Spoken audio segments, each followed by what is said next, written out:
वेद विरुद्ध मतों के उदय होने से भारत की भूमि पर देश की बहुत बड़ी हानि हुई है। इसलिए ऋषि दयानंद ने कहा कि एक धर्म होना चाहिए, एक जाति, एक धर्म, एक ईश्वर। जब तक दुनिया के लोगों का नहीं होगा तब तक दुनिया में कभी शांति स्थापित नहीं हो सकती।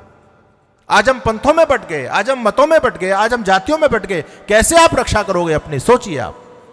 इस पर चिंतन दिया महर्षि दयानंद जी महाराज ने। सबसे पहले जातिवाद पर खंडन किया। योगी जी तो दुनिया के लोगों को आज नारा दे रहे हैं, बटोगे तो कटोगे, लेकिन आज से 150 साल पहले उस महापुरुष ने दुनिया को समझाया कि हम सभी एक ईश्वर की संतान हैं, हम सभी महान हैं, हम में कोई बाई बर्थ छोटा बड़ा नहीं होता, व्यक्ति अपने कर्मों से महान बनता है। छोटे परिवार में जन्म लेने से कोई छोटा नहीं हो जाता।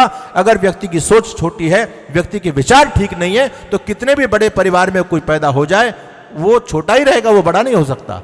महर्षि दयानंद जी महाराज ने भगवान कृष्ण और वेद के सिद्धांत को, वर्ण व्यवस्था को समाज में स्थापित किया। ऋषि दयानंद जी महाराज ने।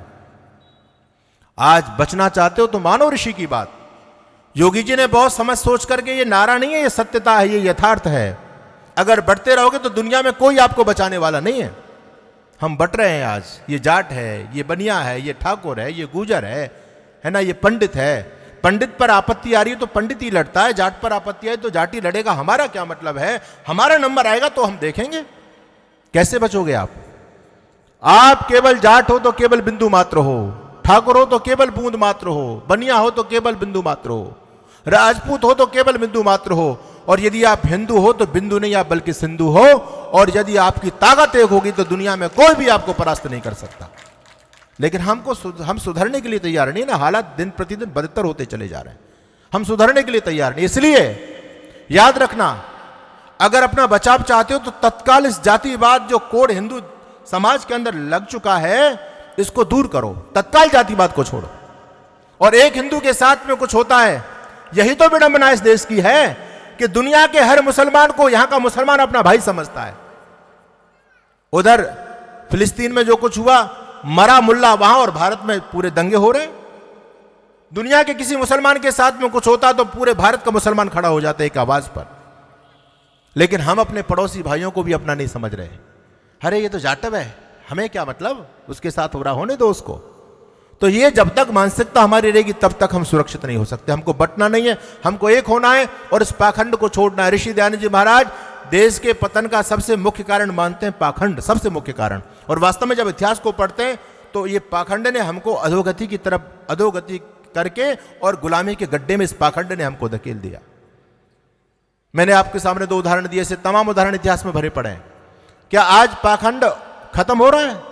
आज पाखंड और बहुत तेजी से समाज में बढ़ाया जा रहा है, हमारी सरकारों के द्वारा बढ़ाया जा रहा है। मैं मानता हूं कुछ अंशों में सरकार बहुत अच्छा काम कर रही है, लेकिन अभी सरकार को यह बोध नहीं है कि जो पाखंड हम समाज में बढ़ा रहे हैं इसका दुष्परिणाम क्या आने वाला है। सरकारें बढ़ा रही है, वोट बैंक बन चुका है, जो कोई उधर प्रमोट कर रहा है तो कोई उधर प्रमोट कर रहा है। यह सब कुछ देश के लिए घातक है। इसलिए ऋषि दयानंद जी महाराज ने पाखंड पर कुठाराघात किया। सत्यार्थ प्रकाश का 11वां समुल्लास लिखा, और 11वां समुल्लास सबसे बड़ा समुल्लास है। ऋषि दयानंद इस बात को जानते थे कि जब तक हिंदू अंधविश्वास, रूढ़ियां, आडंबर, कुरीतियों में जकड़ा रहेगा तब तक कभी भी आप समर्थ नहीं हो सकता, अपनी रक्षा विधर्मियों से नहीं कर सकता। इसलिए ऋषि दयानंद ने सत्यार्थ प्रकाश के 11वें समुल्लास में पाखंड का जबरदस्त खंडन किया। इसलिए बचाव चाहते हो तो आओ ऋषि के पद चिन्हों पर, ओम के झंडे के नीचे आओ। ऋषि दयानंद कहते थे अगर उन्नति करना चाहते हो तो आर्य समाज के पीछे लग जाओ, अन्यथा हाथ कुछ भी लगने वाला नहीं है। और ये यथार्थ बात है, क्योंकि जितना इस समाज का कल्याण आर्य समाज कर सकता है और करना चाहता है, उतने दूसरे लोग चाहते तो हैं लेकिन उनके पास उपाय नहीं है, वो कर नहीं पाएंगे जो आर्य समाज कर सकता है, और किया है आर्य समाज ने पहले। इसलिए आप लोग, पहली मेरी आपसे विनम्र प्रार्थना है, इस पाखंड को छोड़िए। आज पाखंड चरम सीमा पर, ये डोरे गंडे ताबीजों में हिंदू समाज जकड़ा हुआ है। किसी के ऊपर शनि का प्रकोप हो रहा है, किसी पर मंगल की छाया पड़ रही है, किसी में भूत बढ़ रहा है, किसी में जिन्न बढ़ रहा है। अरे विदेशी लोग ग्रहों पर चले गए और हमारे देश के लोगों के ऊपर ग्रह चढ़े पड़े हैं। कौन हमको बचाएगा? दिन प्रतिदिन लगभग 10-12 साल में हिंदुओं का कोई नया भगवान प्रस्तुत हो जाता है। ब्रह्मा विष्णु महेश जो पुराने देवी देवता थे वो एक्सपायर हो गए, अब उनकी कोई पूजा नहीं करता है। आजकल नए नए भगवान पैदा हो रहे हैं। एक भगवान आपके हाथरस में भी था, मरवा दिए 150 लोग उसने। वो साकार हरि अपने आप को ही साकार हरि कहता था, वो भी अपने आप को भगवान मानने वाला था। यानी हमारी बुद्धि की लैंप पूरी बुझ चुकी है। आज के दौर में जो व्यक्ति जितना हमको बहका सकता है वो हमारा धर्मगुरु बन जाता है। हिंदू ने दिमाग से काम करना ही बंद कर दिया है। आप बचोगे कैसे? इसलिए अपनी बुद्धि की लैंप को जलाइए, तार्किक बनिए। धर्म के क्षेत्र में तर्क बहुत जरूरी है। अगर धर्म के क्षेत्र में आप तर्क नहीं करोगे तो पाखंडी आपको ठगते रहेंगे, और ये पाखंड देश की अधोगति का कारण बनता है। ये महर्षि दयानंद सरस्वती इस बात को लिखते हैं। दूसरा कारण ऋषि दयानंद कहते हैं कि आपस की फूट, आपस की फूट। अगर इस देश में जयचंद ना होते तो ये देश कभी गुलाम नहीं होता। खुद अपने देश का राजा जयचंद शहाबुद्दीन गौरी को पत्र लिख करके देश पर आक्रमण करने के लिए आमंत्रित कर रहा है। आज भी ऐसे बहुत सारे जयचंद संसद के अंदर बैठे हुए हैं। जब देश में चुनाव होते हैं तो पाकिस्तान तक वो लोग जाते हैं कि हमारे चुनाव में हमको जितवाइए आप। सनातन को गाली देने वाले, हिंदुत्व को खत्म करने वाले लोग संसद के अंदर बैठे हैं। जिन लोगों को इस देश की मिट्टी से प्यार नहीं है, संस्कृति से प्यार नहीं है, वो लोग संसद की चौखट के अंदर अब दाखिला कर चुके हैं। बंधुओं, ऐसे जिन पर देशद्रोह का मुकदमा चल रहा है वो लोग भी अब संसद बन करके संसद भवन में प्रतिनिधित्व कर रहे हैं। हालात बहुत अच्छे नहीं है। क्यों हो रहा है? सब अपनी कमियों के कारण। हम लोग एक नहीं है, हम बिखरे पड़े हैं। हमको अपनी जातिवाद दिखाई दे रहा है, देश नहीं दिखाई दे रहा। अगर देश नहीं रहा तो जाति भी कुछ भी नहीं कर पाएगी। इसलिए आपको एक होना है। और दूसरी बात जो योगी जी ने कहा, बटोगे तो कटोगे, हम कहते हैं घटोगे तो भी कटोगे। अगर आपकी जनसंख्या घटी तो बोलो, कटोगे नहीं कटोगे, कैसे बचोगे आप? संपत्ति आप पर 50 गुना ज्यादा बढ़ गई, लेकिन जनसंख्या आपकी खत्म हो गई। याद रखना, संपत्ति पर कब्जा किसका होता है? जिसकी जनसंख्या ज्यादा होती है उसका संपत्ति पर कब्जा होता है। हमारे पास एक बच्चा है, दूसरे लोग जनसंख्या को जबरदस्त तरीके से बढ़ा रहे हैं। वो मूर्ख नहीं है, वो इस बात को बहुत अच्छी तरह से जानते हैं कि देश में लोकतंत्र है। लोकतंत्र में सिर गिने जाते हैं, वोटें गिनी जाती हैं। लोकतंत्र में तुम्हारा धर्म काम नहीं आता, तुम्हारी जाति काम नहीं आएगी, उसमें वोट काम आएंगे। और जिसका वोट बैंक ज्यादा होगा देश में उसकी सरकार बनेगी। हमारा वोट बैंक दिन प्रतिदिन गिर रहा है, दिन प्रतिदिन गिर रहा है। उन लोगों का वोट बैंक बहुत तेजी से उछलता चला जा रहा है। आने वाले 20 साल के बाद में जिन लोगों पर आप नाज करते हैं कि ये सनातन के प्रहरी संसद में और आपके उत्तर प्रदेश की विधानसभा में बैठे हैं, आपको बचा लेंगे, आपको कोई बचाने वाला नहीं है। याद रखिएगा, कोई बचाने वाला नहीं है। क्यों? क्योंकि देश की पॉलिटिक्स लोकतंत्र है, वोटों से चलती है। जब आपका वोट नहीं रहेगा तो आपको कौन बचाएगा? एक सबसे बड़ी समस्या हिंदू लोगों के दिमाग में आ गई है, छोटा परिवार सुखी परिवार। बंधु, हम इतने सिकुड़ते चले गए कि आज तुम्हारे धर्म संस्कृति पर आज ये प्रश्न चिन्ह खड़ा हो गया कि धर्म बचेगा कैसे? हमारा एक बच्चा है, हम उसको केवल सरकारी नौकर बनाना चाहते हैं। टोपी वाले 17 बच्चा पैदा करके सरकार ही अपनी बनाना चाहते हैं, और वो बनाएंगे, आप उनको रोक नहीं पाओगे। हम एक बच्चा पैदा करके उसको केवल डीएम बनाना चाहते हैं, इंजीनियर बनाना चाहते हैं, आईएएस बनाना चाहते हैं, आईपीएस बनाना चाहते हैं, जज बनाना चाहते हैं। क्या आपने कभी ये भी सोचा कि मैं अपने बच्चों को आईपीएस जज बनाऊं, इंजीनियर बनाऊं? लेकिन आपने ये भी सोचा कि मेरे बच्चे आईएएस आईपीएस जज तो बन जाएंगे, लेकिन कोई गुरुकुल में नहीं जाएगा तो संस्कृत विद्या कहां से बचेगी? हमारे सारे गुरुकुल खत्म हो गए, आज संस्कृत विद्या नहीं बचेगी। जब संस्कृत विद्या खत्म होगी तो वेद शास्त्रों को पढ़ेगा कौन, जानेगा कौन, समझेगा कौन? जब आपके वेद शास्त्र नहीं बचे तो आपकी संस्कृति खत्म हो जाएगी। और संस्कृति खत्म हो गई तो संस्कृति आपकी आधार है, संस्कृति आपकी रीढ़ की हड्डी है। यदि संस्कृति मिटी तो आप भी मिट जाओगे, आपको दुनिया में कोई बचाने वाला नहीं है। इसलिए परिवार बढ़ाइए। इसलिए मैं कहता हूं, घटोगे तो भी कटोगे, आपको कोई बचाने वाला नहीं है। आने वाले समय में आपको धर्म प्रचारक भी नहीं मिलेंगे। अरे कौन बनेगा प्रचारक? एक बच्चा, उसको आपको पपोरने के लिए घर में चाहिए वो बच्चा। गुरुकुल में तो कोई भेजना नहीं चाहता। किसका दिल है? हमारे भाई नागेश जी जैसा। एक बेटा है और 4-5 बेटी हैं, सारे बच्चों को गुरुकुल में पढ़ा रहे हैं। है कोई आप लोगों में? आप लोग तो केवल धन कमाने में लगे हो, बस मैं अपने बेटे को इंजीनियर बना लेना इंजीनियर। अरे जब देश पर ये स्थितियां होंगी ना, ध्यान रखना, इतिहास को पढ़ करके देख लो, उस समय ये गुरुकुल वाले ही काम आते हैं, कोई इंजीनियर काम नहीं आते। क्योंकि गुरुकुलों वाले लोग हर दृष्टि से सक्षम होते हैं, शस्त्र और शास्त्र से दोनों प्रकार की फाइट करना ये बच्चे जानते हैं। इसलिए धर्म को बचाना चाहते हो तो एक बच्चा कम से कम राष्ट्र के लिए होना चाहिए। हम इस बात को बहुत पहले से इस बात को बोल रहे हैं, और मैं तो हर मंच पर जाकर के इस बात को बोलता हूं, भैया तुम इतने यदि गरीब दरिद्र हो कि तुमको बच्चे के लालन पालन करने से तुम डर रहे हो कि ज्यादा बच्चे हो जाएंगे तो उनकी परवरिश कैसे होगी। अरे तुम बच्चे पैदा तो करो, ये तो गृहस्थों का काम है। तुम बच्चे को नहीं पाल पाओ तो हमको दे देना, हम उसको राष्ट्र के लिए पाल करके तैयार करेंगे। करना चाहिए, ये काम आपका है, हमारा काम हम करेंगे, अपना काम आप कीजिए, तब जाकर के देश बचेगा।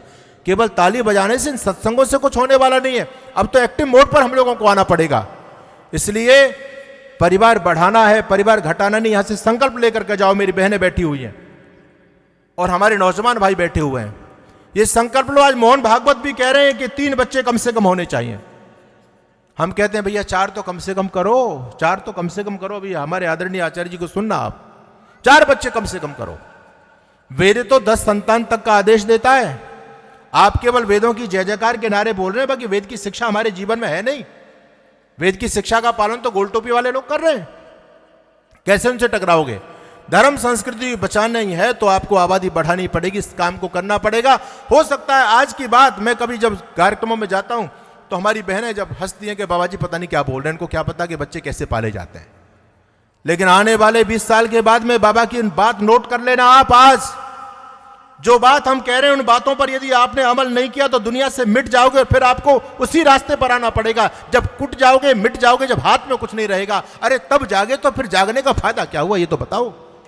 इसलिए आज आवश्यकता है जागने के लिए। भाई नागेश जी ने यहाँ एक उद्यान लगाया, देखो ये इतना जबरदस्त नौजवान, अभी मेरे से मुलाकात हुई है इनकी लगभग 3-4 महीने से। वास्तव में मैं इनके कार्यों को देखकर, इनकी भावना को देखकर के अभिभूत हूं। अपने घर में आर्य समाज की स्थापना कर रहे हैं और कर दी भैया ने। वो मानने वाले नहीं है, जो उन्होंने ठान लिया वो करेंगे ही। तो ऐसे नौजवान, ये राष्ट्र केवल नागेश जी का नहीं है। इस राष्ट्र को बचाने की, समाज को बचाने की जिम्मेदारी केवल ललित मोहन जी और नागेश जी की नहीं है। अरे ये राष्ट्र हमारा है, हमारे पूर्वजों का है, ये मिट्टी हमारी है। आज हमारे सामने, हमारे हाथों से हमारी भारत की पवित्र माटी खींची जा रही है। विधर्मी हमारी माटी पर अपना कब्जा करते चला जा रहे हो, हम देखते रहें? ऐसा कैसे हो सकता है? इसलिए आप सभी राष्ट्रवादी लोग हैं, संकल्प यहां से लेकर के जाना। और एक बात मैं कहता हूं, मैंने कहा भाई परिवारों को बढ़ाओ, जातिवाद खत्म करो, गले लगाओ, छुआछूत को हिंदू धर्म से मिटाओ। आज स्वामी श्रद्धानंद और आर्य समाज के मिशन के बाद में एक बागेश्वर धाम सरकार निकले हैं जातिवाद को मिटाने के लिए। बहुत पुनीत कार्य है, लेकिन कुछ तथाकथित धर्मगुरु, ये पाखंडी आज भी उस व्यक्ति का विरोध कर रहे हैं। मिट गए, कट गए, फिर भी इनकी बुद्धि नहीं खुल पा रही है। बोले विरोध कर रहे हैं, जातिवाद कैसे मिटा देंगे, जातिवाद खत्म हो जाएगा तो वर्ण संकर, पता नहीं क्या क्या लोग बात कर रहे हैं। इस सदी में, 21वीं सदी में भी ये लोग नहीं जान पा रहे। ऋषि दयानंद का काम था ये जातिवाद मिटाना, आर्य समाज ने मिटाया। आर्य समाज ने अंतरजातीय विवाह किए उस दौर में, और आज भी करते हैं लोग। आबादी बढ़ानी है। और तीसरी बात, भूल करके भी हमारी बेटियां बैठी हैं, भूल करके भी किसी सलमा को और किसी अब्दुल को अपनी फ्रेंड लिस्ट में मत ले लेना। अगर कोई विधर्मी भूल करके भी आपकी बेटी की फ्रेंड लिस्ट में, लड़की हो चाहे लड़का हो, आ गया है तो ये पक्का समझ लेना कि आपके घर की इज्जत जाने वाली है। हमारे देश की, हिंदुस्तान की हर बेटी विधर्मियों के टारगेट पर है, हर बेटी टारगेट पर है। केवल तुम्हारी प्रॉपर्टी पर गिद्ध दृष्टि उनकी नहीं है, बल्कि हमारी बहन बेटियों तक पर उनकी गिद्ध दृष्टि है। और आपको मैं नहीं बता सकता, कैमरा के सामने बैठा हुआ हूं, क्योंकि मैं बोलूंगा तो लोगों का अपमान होता है। आप और हम तो सामान्य लोग हैं। इस देश के जो बड़े बड़े उद्योगपति और रईस लोग हैं ना, उनकी बेटियों को जानबूझ करके लव जिहाद में फंसाया जा रहा है।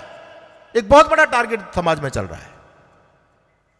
इसलिए कभी भी किसी विधर्मी को भूल करके किराए पर मकान, किराए पर दुकान, कुछ लालच में आकर के कभी मत दे देना। और मैं अपनी बहन बेटियों से भी कहना चाहता हूं, भूल करके भी कभी किसी विधर्मी के साथ मित्रता करने की आवश्यकता नहीं है। बहुत बड़ा संकट का दौर है, बचो अपने आप को। मेरे पास तमाम ऐसे एग्जाम्पल्स हैं जहां ये किराए के सौदागर बनकर के घुसे थे और मालिक बन गए, लोगों को सफाया कर दिया। बहुत बड़ा षड्यंत्र चल रहा है, इसलिए इनका आर्थिक बहिष्कार करें आप लोग। देखो, आपने म्यांमार की हिस्ट्री को यदि पढ़ा हो तो आपको पता चलेगा, उसमें एक विराथू नाम के संत हुए बौद्धों में। म्यांमार बौद्धों का देश, लेकिन ये बीमारी मुसलमानों की जहां भी पहुंच गई, सारे देश कब्जा लिए इन लोगों ने। एक इतिहासकार ने, बेल्जियम के इतिहासकार ने कहा, केवल 500 सालों में धरती से 10 करोड़ हिंदुओं का नरसंहार हुआ। लोगों ने पूछा कि आप ये तथ्य कहां से लेके आए? वो कहता है कि भैया ये आज इनके 58 देश हैं जो धरती पर मुसलमानों के, ये कहां से बने? ऊपर से टूट टूट करके आए क्या? ये देश तो पहले से थे, पहले कौन लोग रहते थे? हिंदू लोगों का साम्राज्य था। उनको काटा, मारा, छीनी जमीन, यहूदियों को मारा। और यहूदी तो अभी तो पैदा हुए, पहले तो सारे हिंदू के हिंदू थे, आर्य लोग थे, तो सबको मार करके कब्जा इन लोगों ने कर लिया। तो वहां पर भी म्यांमार की हालत भी यही हुई।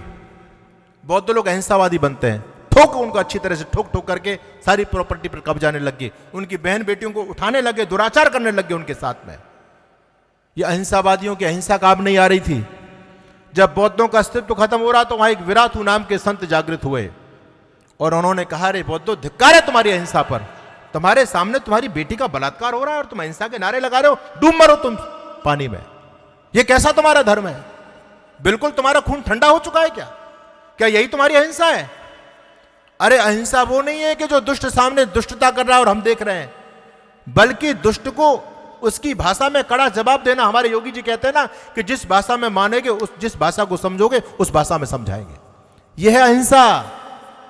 अहिंसा ये नहीं किसी ने एक गले में गाल पर थप्पड़ मारा, हमने दूसरा भी गाल कर दिया, नहीं।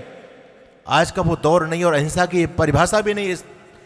इस जो है ना तथाकथित थोती अहिंसा ने, चाहे वो बौद्ध लोगों का राज्य हो, चाहे वो जैनियों का राज्य हो, ये दोनों अहिंसा के नारे लगाते रहे और देश की बहुत बड़ी दुर्गति हुई। उस विरातू संत ने सारे म्यांमार के बौद्धों को, उनके अंदर पौरुष का भाव संचालित किया, जगाया सबके अंदर, उनके खून को गर्म किया और कहा कि अब कोई विधर्मी हमला करता है तो तुमको केवल हमला सहना नहीं है, बल्कि वो एक मारे हम 10 मारेंगे। कर लो, क्या करोगे? क्योंकि दूसरा वाला ये बहादुर नहीं है। कल स्वामी जी महाराज बोल रहे, ये बहादुर होते तो सलवारों में नहीं घुसते ये लोग, ये क्रूर और कायर लोग हैं। ये इनके सामने कुछ खड़ा हो जाता है तो भाग जाते हैं मैदान छोड़ करके। बौद्ध लोग खड़े हुए और इनका आर्थिक बहिष्कार किया उन लोगों ने, क्योंकि आज हमारे सारे व्यापार पर, छोटे व्यापार पर पूरी तरह से गोल टोपी का कब्जा हो चुका है। पूरी तरह से हमारे पैसे हमसे कमा करके हमारी गर्दन काटने की योजना बन रही है। समझिए, इस बात को समझने का प्रयास करो। उस विराथू ने कहा कि कोई भी बौद्ध इनसे एक फूटी कौड़ी का सामान भी नहीं खरीदेगा और हम इनको, जब भी हमारे साथ कोई घटना घटित होगी, हमको ईंट का जवाब पत्थर से देंगे। अब ये 17 बच्चे पैदा कर रहे हैं, कहां से खिलाएंगे अब्बू जान? आर्थिक बहिष्कार हुआ, ढकेलों से फल लेने लोगों ने बंद कर दिए, पानी लेने बंद कर दिए, पिंचर जुड़वाने बंद कर दिए इन लोगों से। कहां जाएंगे, कहां से खिलाएंगे? सारे म्यांमार से गोल टोपी और दाढ़ी वाले लोग म्यांमार को छोड़ करके भागे। और बंधु, दुर्भाग्य ये था कि जब वो अपने इस्लामिक राष्ट्रों की तरफ गए तो किसी ने उनको शरण नहीं दी, किसी ने शरण नहीं दी, क्योंकि उस बात को जानते थे कि हमारे यहां आ गए तो यहां तो हम पहले से मुसलमान रह रहे हैं, कि दूसरी जगह पर जाएंगे तो इस्लाम का विस्तार करेंगे ये लोग। उनको कायर नहीं बनाना चाहते थे मुसलमान। अब कहां जाएं? उनके समुद्री यान जिस पर वो म्यांमार के रोहिंग्या बैठे हुए थे, कई इस्लामिक देशों में गए, किसी ने शरण नहीं दिया। बोले अब कहां जाए? तो ये भारत था धर्मशाला सबके लिए। भारत की तरफ इन्होंने अपने जहाज मोड़ दिए और भारत में हमारी सरकारों ने उनको शरण दी।